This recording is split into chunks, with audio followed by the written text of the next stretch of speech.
Hi hello ಎಲ್ಲರಿಗೂ ನಮಸ್ಕಾರ. ನಾನು ನಿಮ್ಮ ಲಕ್ಷ್ಮೀಗೌಡ ಮಾತನಾಡುತ್ತಿರುವುದು. ಯಾರೆಲ್ಲ ಇನ್ನು ನನ್ನ ಕಾಮನಬಿಲ್ಲು ಕಥಾಗುಚ್ಛ ಯೂಟ್ಯೂಬ್ ಚಾನಲ್ ಸಬ್ಸ್ಕ್ರೈಬ್ ಮಾಡದೆ ಕತೆ ಕೇಳ್ತಿದ್ದೀರಾ, ಪ್ಲೀಸ್ ಸಬ್ಸ್ಕ್ರೈಬ್ ಮಾಡಿ ಕತೆ ಕೇಳಿ. ಹಾಗೆ ನನ್ನ ಕತೆ ನಿಮ್ಮೆಲ್ಲರಿಗೂ ಇಷ್ಟ ಆದ್ರೆ ಕಮೆಂಟ್ ಮಾಡಿ, ಶೇರ್ ಮಾಡಿ. ಜಾನಕಿ ರಾಮ ಕಥೆಯ ಮುಂದುವರೆದ ಸಂಚಿಕೆ. ಮಧ್ಯಾಹ್ನ 12 ಗಂಟೆಗೆ ಮಲಗಿದವನಿಗೆ ಎಚ್ಚರವಾಗಿದ್ದು ಸಂಜೆ 5ರ ಸಮಯಕ್ಕೆ. ಕಣ್ಣು ಸಹ ಬಿಡದೆ ಒಂದು ಬದಿಗೆ ವಾಲಲು ನೋಡಿದರೆ ಎದೆ ಭಾರ ಎನಿಸಿ ಪ್ರಯಾಸದಲ್ಲಿ ಕಣ್ಣು ಬಿಟ್ಟು ನೋಡಿದರೆ ಜಾನಕಿ ಹಾಯಾಗಿ ಅವನ ಎದೆಯನ್ನು ದಿಂಬಾಗಿಸಿ ಮಲಗಿದ್ದಳು. ಅವಳನ್ನು ಎದೆಯ ಮೇಲೆ ನೋಡಿ ನಿದ್ದೆಯ ಮಂಪರು ಆರಿ ಹೋಗಿತ್ತು ಅವನಿಗೆ.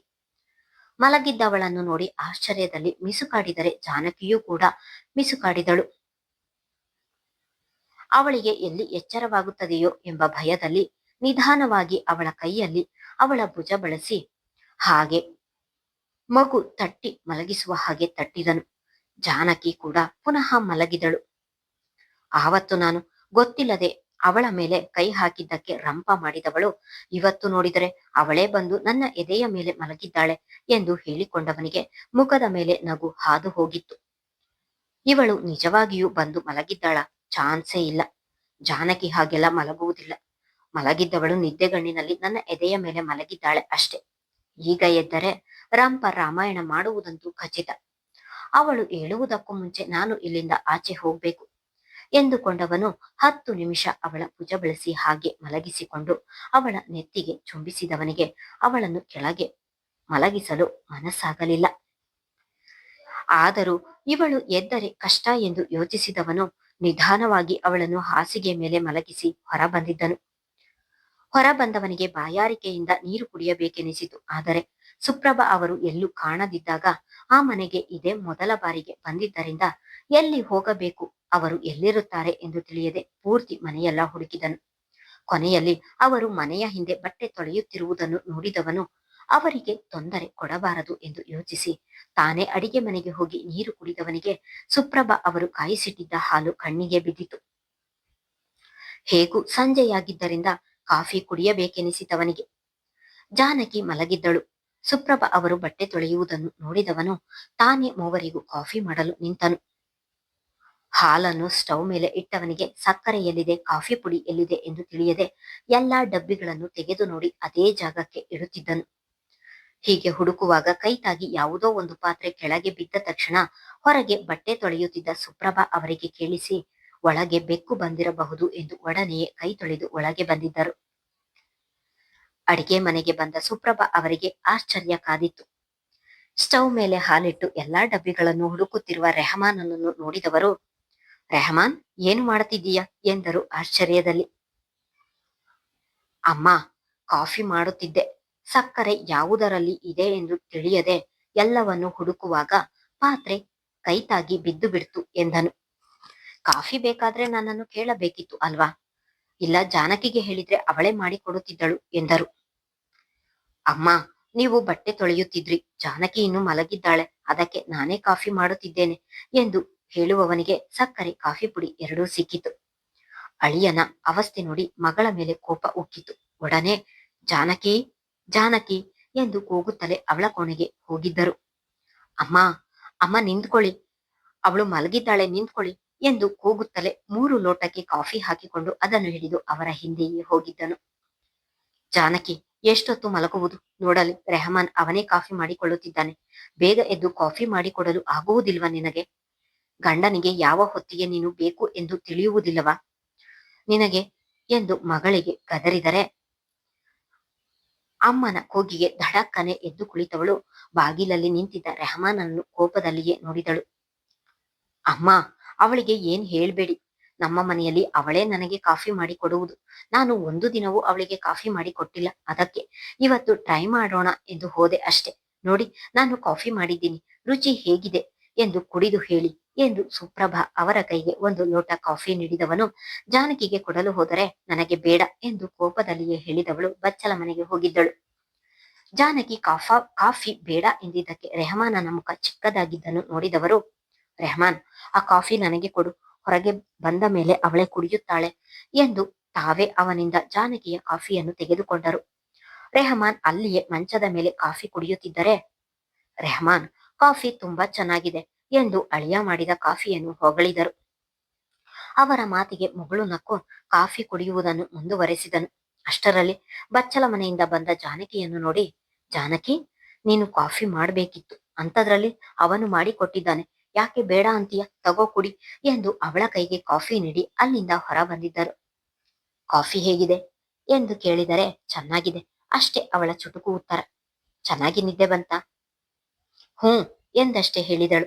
ಅವಳ ಮಾತಿಗೆ ತನ್ನ ಎದೆಯ ಮೇಲೆ ಕೈ ಇಟ್ಟು ಅವಳು ಮಲಗಿದ್ದನ್ನು ನೆನೆದವನು ಮುಗುಳ್ನಕ್ಕಿದ್ದನು. ರಾತ್ರಿ 7 ಗಂಟೆಯ ಹೊತ್ತಿಗೆ ಎಲ್ಲರೂ ಹಾಸ್ಪಿಟಲ್ಗೆ ಬಂದಿದ್ದರು. ಅಕ್ಕ, ಅಪ್ಪ ನೀನು ಇನ್ನೂ ಬಂದಿಲ್ಲ ಎಂದು ನಿನ್ನ ಬಗ್ಗೆ ವಿಚಾರಿಸುತ್ತಿದ್ದರು. ನನಗೆ ಎಷ್ಟು ಖುಷಿಯಾಯ್ತು ಗೊತ್ತಾ, ಅಪ್ಪ ಇದೇ ಮೊದಲ ಬಾರಿಗೆ ನಿನ್ನನ್ನು ವಿಚಾರಿಸಿದ್ದು ಎಂದು ಜಾನಕಿ ಹಾಸ್ಪಿಟಲ್ಗೆ ಬರುತ್ತಿದ್ದ ಹಾಗೆ ಹೇಳಿದನು ವಿಕ್ರಮ್. ಪಾಪು, ನಿಜವಾಗಿಯೂ ಅಪ್ಪ ನನ್ನನ್ನು ಕೇಳುತ್ತಿದ್ರ ಎಂದು ಕಣ್ಣರಳಿಸಿ ಕೇಳಿದಳು. ತಂದೆ ತನ್ನನ್ನು ಎಷ್ಟೇ ತಿರಸ್ಕಾರ ಮಾಡಿದರೂ, ತನ್ನ ಮೇಲೆ ಕೋಪ ಮಾಡಿಕೊಂಡರೂ, ಎಷ್ಟೇ ಕೆಟ್ಟದಾಗಿ ಮಾತನಾಡಿದರೂ ತಂದೆ ಮೇಲೆ ಎಂದಿಗೂ ಬತ್ತದ ಪ್ರೀತಿ ಅವಳಿಗೆ. ಆದರೆ ತಂದೆ ಬಗೆಗಿನ ಆ ಪ್ರೀತಿಯನ್ನು ಯಾರಲ್ಲಿಯೂ ಅವಳು ತೋರಿಸಿಕೊಳ್ಳುತ್ತಿರಲಿಲ್ಲ. ಹೌದು ಎಂದು ವಿಕ್ರಮ್ ಹೇಳುತ್ತಿದ್ದ ಹಾಗೆ ತಂದೆಯ ಬಳಿಗೆ ಹೋಗಲು ಹೆಜ್ಜೆ ಇಟ್ಟವಳ ಕೈ ಹಿಡಿದವನು, ನೀನೊಬ್ಬಳೇ ಹೋಗ್ಬೇಡ, ನಾನು ಬರ್ತೀನಿ ಎಂದಿದ್ದನು. ಮತ್ತೆ ಇಲ್ಲಿ ಎಲ್ಲಿ ಜಾನಕಿಗೆ ಬೈಯುತ್ತಾರೋ ಎನ್ನುವ ಭಯ ರೆಹಮಾನನಿಗೆ. ನಿನ್ನೆಯಿಂದ ಒಂದೇ ಸಮ ಮಲಗಿ ಬೆನ್ನು ಉರಿ ಬಂದಿದ್ದರಿಂದ ವಿಕ್ರಮ್ ಆಗ ತಾನೆ ಅವರನ್ನು ಬೆನ್ನಿಗೆ ದಿಂಬನ್ನು ಆಸರೆಯಾಗಿಟ್ಟು ಕೂರಿಸಿದ್ದನು. ಜಾನಕಿ ಬಂದು ಬಾಗಿಲಲ್ಲಿ ನಿಂತಿರುವುದನ್ನು ನೋಡಿದವರು, ಮಗಳೇ, ಅಲ್ಲೇ ಯಾಕೆ ನಿಂತಿದ್ದೀಯಾ, ಬಾ ಇಲ್ಲಿಗೆ ಎಂದು ಕಷ್ಟದಲ್ಲಿ ಹೇಳಿದರು. ಶಾಸ್ತ್ರಿಗಳು ಮಗಳೇ ಎಂದು ಕರೆದಿದ್ದನ್ನು ಅವಳ ಕಿವಿಗಳನ್ನು ಅವಳೇ ನಂಬಲು ಕಷ್ಟವಾಗಿತ್ತು. ತಂದೆಯ ಬಾಯಿಂದ ಅದೊಂದು ಪದವನ್ನು ಕೇಳಲು ಅದೆಷ್ಟೋ ವರ್ಷಗಳಿಂದ ಚಾತಕ ಪಕ್ಷಿಯ ಹಾಗೆ ಕಾಯುತ್ತಿರುತ್ತವಳು ಯಾವಾಗಲೂ ನಿಂದನೆಯ ಮಾತುಗಳನ್ನು ಕೇಳುತ್ತಿದ್ದ ಅವರ ಬಾಯಿಯಿಂದ ಇಂದು ಮಗಳೇ ಎಂಬ ಪದ ಕೇಳಿ ಜಾನಕಿಗೆ ಆಕಾಶವೇ ಕೈಗೆ ಸಿಕ್ಕಷ್ಟು ಖುಷಿಯಾಯಿತು. ಆ ಖುಷಿಗೆ ಅವಳಿಗೆ ಮಾತುಗಳೇ ಹೊರಡದಾದವು, ಕಣ್ಣಲ್ಲಿ ನೀರು ತುಂಬಿದವು. ಅಪ್ಪ, ನೀವು ಏನು ಹೇಳಿದ್ರಿ, ಇನ್ನೊಮ್ಮೆ ಹೇಳಿ ಎಂದು ಅವರ ಬಳಿಗೆ ಹೋಗಿದ್ದಳು. ಯಾಕೆ ಜಾನಕಿ, ನಾನು ಮಗಳೇ ಎನ್ನುವುದು ನಿನಗೆ ನಂಬಿಕೆ ಬರುತ್ತಿಲ್ಲವಾ, ಅಥವಾ ನಾನು ನಿನ್ನನ್ನು ಹಾಗೆ ಕರೆಯಬಾರದ ಎಂದರು. ಮಹಾನ್, ನನ್ನ ಅಪ್ಪ ಇವತ್ತು ನನ್ನನ್ನು ಮಗಳೇ ಎಂದು ಕರೆಯುತ್ತಿದ್ದಾರೆ ಎಂದು ಗಂಡನೆಡೆಗೆ ತಿರುಗಿ ಅದೇ ಖುಷಿಯಲ್ಲಿ ಹೇಳಿದಳು. ಜಾನಕಿಯ ಮುಖದಲ್ಲಿ ಇದ್ದ ಆ ಖುಷಿಯನ್ನು ನೋಡುತ್ತಲೇ ರೆಹಮಾನ್ ಕೂಡ ಅವಳ ಪಕ್ಕ ಬಂದು ನಿಂತನು. ಈ ಪಾಪಿ ತಂದೆಯನ್ನು ಕ್ಷಮಿಸುತ್ತೀಯ ಮಗಳೇ ಎಂದು ಕಣ್ಣಲ್ಲಿ ನೀರು ತುಂಬಿಕೊಂಡೇ ಹೇಳಿದರೆ, ಶಾಸ್ತ್ರಿಗಳ ಕಣ್ಣೀರನ್ನು ನೋಡಿ ಸಹಿಸದಾದವಳು, ಅಪ್ಪ ಹಾಗೆಲ್ಲ ಮಾತನಾಡಬೇಡಿ ಎಂದಳು. ಇಲ್ಲ ಮಗಳೇ, ತಂದೆ ನೀಡಬೇಕಾದ ಪ್ರೀತಿಯನ್ನು ನೀಡದೆ ತಂದೆ ಎಂಬ ಯಾವ ಜವಾಬ್ದಾರಿಯನ್ನು ನಾನು ನಿನಗೆ ಮಾಡಲಿಲ್ಲ. ನೀನು ಹುಟ್ಟಿದಾಗಿನಿಂದಲೂ ನಿನ್ನ ಮೇಲೆ ಕೋಪ ಮಾಡಿಕೊಂಡು ನಿನ್ನನ್ನು ಹೀಯಾಳಿಸುತ್ತಲೇ ಅನ್ನಬಾರದ ಮಾತುಗಳನ್ನು ಆಡಿ ನಿನ್ನನ್ನು ನಿಂದನೆ ಮಾಡುತ್ತಲೇ ಬಂದೆ. ಬಹುಶಃ ನನ್ನಷ್ಟು ಕೆಟ್ಟ ತಂದೆ ಈ ಜಗತ್ತಿನಲ್ಲಿ ಯಾರೂ ಇಲ್ಲ ಎನಿಸುತ್ತದೆ. ಈ ಕೆಟ್ಟ ತಂದೆಯನ್ನು ಒಮ್ಮೆಯಾದರೂ ಕ್ಷಮಿಸುತ್ತೀಯಾ ಎಂದರು. ಅಪ್ಪ, ನೀವು ಏನೇ ಮಾಡಿದರೂ ನನಗೆ ಜನ್ಮ ನೀಡಿದ ತಂದೆ, ನಿಮ್ಮ ಮೇಲಿನ ಪ್ರೀತಿ ನನಗೆ ಯಾವತ್ತೂ ಕಡಿಮೆಯಾಗುವುದಿಲ್ಲ. ಇವತ್ತು ನಾನು ಇಲ್ಲಿದ್ದೀನಿ ಅಂದರೆ ಕಾರಣ ನೀವೇ. ನೀವು ಎಂದಿಗೂ ಕ್ಷಮೆ ಕೇಳಬಾರದು ಎಂದಳು. ತಂದೆಯ ಕಣ್ಣಲ್ಲಿ ನೀರು ನೋಡಿದವಳಿಗೆ ಕರುಳು ಹಿಂಡಿದಂತಹ ಅನುಭವವಾಗಿತ್ತು. ಜನ್ಮ ನೀಡಿದ ಮಾತ್ರಕ್ಕೆ ಯಾರೂ ತಂದೆ ಎನಿಸಿಕೊಳ್ಳುವುದಿಲ್ಲ ಜಾನಕಿ. ನಾನು ಕ್ಷಮಿಸದಂತಹ ತಪ್ಪು ಮಾಡಿರುವುದು. ನೀನು ಹುಟ್ಟಿದಾಗಿನಿಂದಲೂ ಜಾತಕ ಸರಿಯಿಲ್ಲ, ಹೆಣ್ಣಾಗಿ ಹುಟ್ಟಿದೆ, ಯಾವಾಗಲೂ ನನಗೆ ಎದುರು ವಾದಿಸುತ್ತಿದ್ದೆ ಎಂದು ಬಹಳ ತುಚ್ಛವಾಗಿ ಕಾಣುತ್ತಲೇ ಬಂದೆ. ನನ್ನದು ಮೇಲ್ಜಾತಿ, ನಾನೇ ದೊಡ್ಡವನು ಎನ್ನುವ ಅಮಲು ತಲೆಗೆ ಏರಿ ಎಲ್ಲರನ್ನೂ ತುಚ್ಛವಾಗಿ ಕಾಣುತ್ತಲೇ ಬಂದೆ. ಆ ನನ್ನ ಅಹಂಕಾರಕ್ಕೆ ದೇವರು ಈಗ ನನಗೆ ಸರಿಯಾದ ಶಿಕ್ಷೆಯನ್ನು ನೀಡಿದ್ದಾನೆ. ಇಲ್ಲಿ ಬಂದು ಮಲಗಿದ ಮೇಲೆ ನನಗೆ ಒಂದು ರೀತಿಯ ಜ್ಞಾನೋದಯವಾಯಿತು ಎಂದು ಹೇಳಬಹುದು. ಇಲ್ಲಿ ಜಾತಿಯ ಅರಿವಿಲ್ಲ, ಧರ್ಮದ ಅರಿವಿಲ್ಲ, ಎಲ್ಲರೂ ಒಂದೇ ಎನ್ನುವ ತತ್ವವನ್ನು ಸಾರುತ್ತಿದ್ದಾರೆ. ಎಲ್ಲರೂ ಅವರವರ ಕರ್ತವ್ಯವನ್ನು ನಿರ್ವಹಿಸುತ್ತಿದ್ದಾರೆ. ಸಾವಿನ ತುತ್ತ ತುದಿಯಲ್ಲಿರುವ ವ್ಯಕ್ತಿಗಳಿಗೆ ಜೀವದಾನ ಮಾಡಿ ಎಲ್ಲರನ್ನೂ ಕಾಪಾಡುವುದು ಒಂದೇ ಗುರಿ ಇಲ್ಲಿನ ವೈದ್ಯರಿಗೆ. ಎಲ್ಲಾ ವೈದ್ಯರು ನನ್ನ ಹಾಗೆ ಜಾತಿ ಧರ್ಮ ಎಂದಿದ್ದರೆ ಇವತ್ತು ನಾನು ಇಲ್ಲಿ ಬದುಕುತ್ತಿರಲಿಲ್ಲ. ಜಾತಿ ಧರ್ಮ ಎಂಬ ನಾನತ್ವವನ್ನು ತುಂಬಿಕೊಂಡು ಒಡ ಹುಟ್ಟಿದ ತಂಗಿಯನ್ನು ದೂರ ಮಾಡಿಕೊಂಡೆ. ಕರುಳ ಬಳ್ಳಿ ಎಂದು ನೋಡದೆ, ತಂದೆ ಎಂಬ ಯಾವ ಜವಾಬ್ದಾರಿಯನ್ನು ನಿಭಾಯಿಸದೆ ನಿನಗೆ ಬಹಳ ದ್ರೋಹ ಮಾಡಿದೆ. ಇಂತಹ ನೀಚ ತಂದೆಯನ್ನು ಕ್ಷಮಿಸುತ್ತೀಯಾ ಎಂದು ಜೋರಾಗಿ ಅಳಲು ಶುರು ಮಾಡಿದರು. ಅಪ್ಪ, ನೀವು ಹೀಗೆಲ್ಲ ಅತ್ತರೆ ನನಗೆ ಸಹಿಸಲು ಆಗುವುದಿಲ್ಲ. ನೀವು ಈಗಲಾದರೂ ನನ್ನನ್ನು ಅರ್ಥ ಮಾಡಿಕೊಂಡಿರಲ್ಲ.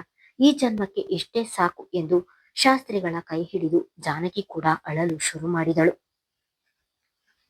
ಅಲ್ಲಿಯೇ ನಿಂತಿದ್ದ ಸುಪ್ರಭಾ ಮತ್ತು ವಿಕ್ರಮ್ ಕಣ್ಣಲ್ಲಿಯೂ ಸಂತೋಷಕ್ಕೆ ಕಣ್ಣೀರು ತುಂಬಿದವು. ತಂದೆ ಮಗಳ ಈ ಅಪೂರ್ವ ಸಂಗಮಕ್ಕೆ ಎಲ್ಲರ ಕಣ್ಣೀರೇ ಸಾಕ್ಷಿಯಾಗಿದ್ದವು. ತಂದೆ ಮಗಳನ್ನು ನೋಡುತ್ತಾ ನಿಂತ ರೆಹಮಾನನಿಗೆ ತನ್ನ ತಂದೆ ನೆನಪಾಗಿದ್ದರು. ಅವರ ಒಂದು ಮಾತಿಗೋಸ್ಕರ ಹಂಬಲಿಸುತ್ತಿರುವ ಜೀವ ಅವನದು.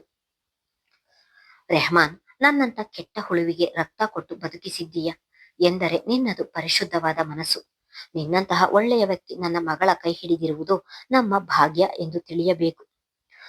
ನಾನು ಆಡಿದ ಮಾತುಗಳನ್ನು ದಯವಿಟ್ಟು ಕ್ಷಮಿಸುತ್ತೀಯ ಎಂದು ರೆಹಮಾನನ ಕಡೆ ನೋಡುತ್ತಾ ಹೇಳಿದರು. ಹಾಗೆಲ್ಲ ಹೇಳಬೇಡಿ ಅಂಕಲ್. ತಪ್ಪು ಮಾಡುವವರಿಗಿಂತ ಅದನ್ನು ತಿದ್ದಿ ನಡೆಯುವುದೇ ಮನುಷ್ಯತ್ವ. ನಿಮ್ಮ ತಪ್ಪು ನಿಮಗೆ ಅರಿವಾಗಿದೆಯಲ್ಲ, ಅದೇ ಸಂತೋಷ ನಮಗೆಲ್ಲ. ಇನ್ನು ಮುಂದೆಯಾದರೂ ನಿಮ್ಮ ಮಗಳ ಮನಸ್ಸಿಗೆ ನೋವಾಗದ ಹಾಗೆ ನೋಡಿಕೊಳ್ಳಿ. ಅವಳಿಗೆ ನಿಮ್ಮ ಪ್ರೀತಿ ಬೆಂಬಲ ಇದ್ದರೆ ಈ ಪ್ರಪಂಚವನ್ನೇ ಬೇಕಾದ್ರೂ ಧೈರ್ಯದಲ್ಲಿ ಎದುರಿಸುತ್ತಾಳೆ. ಹೆಚ್ಚಿಗೆ ಮಾತನಾಡಿ ಆಯಾಸ ಮಾಡಿಕೊಳ್ಳಬೇಡಿ, ಈಗ ಮಲಗಿ ಎಂದು ಅವನೇ ಅವರನ್ನು ಮಲಗಿಸಿ ರಗ್ಗು ಹೊದಿಸಿ ಎಲ್ಲರನ್ನು ಕರೆದುಕೊಂಡು ಹೊರಗೆ ಬಂದಿದ್ದನು. ಜಾನಕಿ, ನಿನ್ನ ತಂದೆ ಬದಲಾಗಬೇಕು, ಅವರು ನಿನ್ನ ಜೊತೆ ಮಾತನಾಡಬೇಕು ಎಂದು ಹಂಬಲಿಸುತ್ತಿದ್ದವಳು ಇಂದು ಅವರು ಬದಲಾಗಿದ್ದಾರೆ. ಆದರೂ ಯಾಕೆ ಹೀಗೆ ಅಳುತ್ತಿದೀಯ ಎಂದು ಅವಳ ಭುಜ ಹಿಡಿದು ಸಮಾಧಾನ ಮಾಡುತ್ತಲೇ ಕೇಳಿದನು. ಹೊರ ಬಂದವಳು ತಂದೆಯ ಮಾತನ್ನು ನೆನೆದು ಅಳುತ್ತಲೇ ಇದ್ದಳು. ಕುರ್ಚಿಯ ಮೇಲೆ ಬಂದು ಕುಳಿತು ಅಳುತ್ತಿದ್ದವಳ ಪಕ್ಕ ಬಂದು ಕುಳಿತವನು ಅವಳ ಭುಜ ಬಳಸಿ ಸಮಾಧಾನ ಮಾಡುತ್ತಾ ಹೇಳಿದನು. ಹಾಗಲ್ಲ ಮಹಾನ್, ಸ್ಕೂಲಿನಲ್ಲಿ ನನ್ನ ಸ್ನೇಹಿತರು ತಂದೆಯ ಜೊತೆ ಬಂದಾಗ ಅಥವಾ ತಂದೆಯಂದಿರು ತಮ್ಮ ಮಕ್ಕಳನ್ನು ಬೈಕಿನಲ್ಲಿ ಕೂರಿಸಿಕೊಂಡು ಹೋಗುವಾಗ, ತಮ್ಮ ಮಕ್ಕಳು ಆಸೆ ಪಟ್ಟಿದ್ದನ್ನು ಕೊಡಿಸುವಾಗ ನನ್ನ ತಂದೆ ಯಾಕೆ ಹೀಗಿಲ್ಲ, ನನ್ನನ್ನು ಕಂಡರೆ ಯಾಕೆ ಇವರಿಗೆ ಇಷ್ಟ ಇಲ್ಲ ಎಂದು ತುಂಬಾನೇ ನೊಂದುಕೊಳ್ಳುತ್ತಿದ್ದೆ. ಆ ನೋವಿನ ದಿನಗಳೆಲ್ಲ ಕಣ್ಣ ಮುಂದೆ ಬಂದವು ಅಷ್ಟೆ. ಅವರು ಬದಲಾಗಲು ಇಷ್ಟು ದಿನ ಬೇಕಾಯಿತು ಎಂದಳು. ಜಾನಕಿ, ಎಲ್ಲದಕ್ಕೂ ಕಾಲ ಕೂಡಿ ಬರ್ಬೇಕು.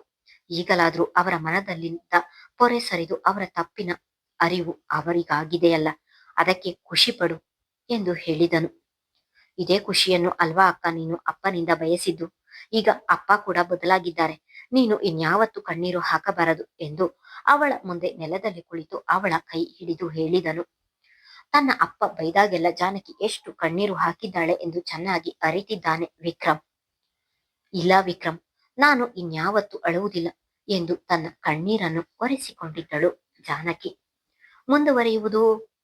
ಕತೆ ಹೇಗೆ ಬರ್ತಿದೆ ಎಂದು ನಿಮ್ಮ ಅಭಿಪ್ರಾಯ ತಿಳಿಸಿ.